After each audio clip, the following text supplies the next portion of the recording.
So 30 wallets were sold and we're looking for the range of the prices. So that means we want to know what was the difference in price between the most expensive wallet sold and the cheapest wallet sold.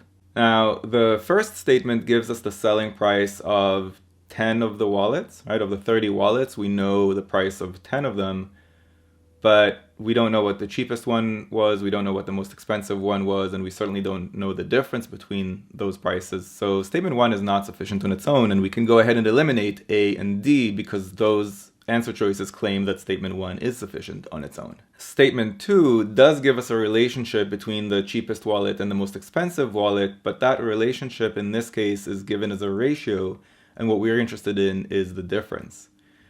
Now, knowing the ratio of two things couldn't possibly be sufficient to find the difference between them. For example, if I'm twice as tall as my son, what's the difference between our heights in inches? It's impossible to tell.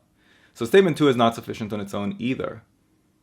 Now, even if we combine these statements, okay, so I know that the most expensive wallet was 3 times the price of the cheapest one, and I also know that 10 of the wallets were $24 each, but what was the difference in price between the cheapest and the most expensive wallet?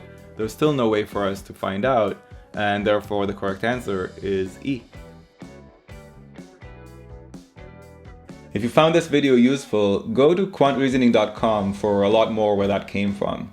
You should also click that like button and let me know in the comments below what you'd like me to make future videos about.